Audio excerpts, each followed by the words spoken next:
Strategy number 10. Break down SATA questions. The best way to approach select all that apply questions is to find out exactly what the STEM is asking, and then consider each answer option, one at a time, as true or false. Here's an example. A patient diagnosed with mitral valve prolapse was given quinidine intravenously for an arrhythmia. The nurse understands that which of the following is an adverse reaction to the drug.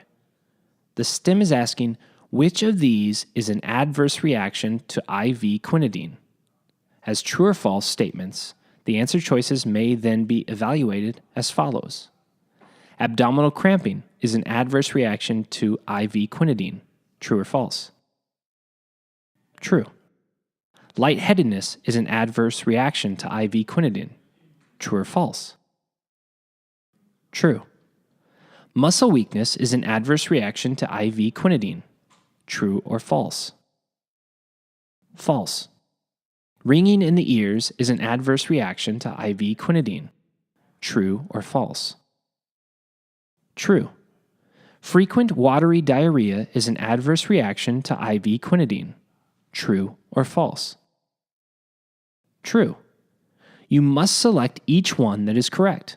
Only choose those you believe to be true regardless of the other answer options.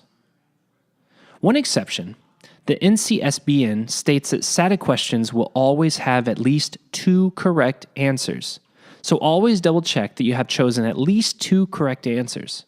A SATA will never have only one correct answer. They do not confirm the maximum possible correct. Unlike other types of NCLEX item types, this type of question does not ask you to choose an answer that is better or more complete than the others.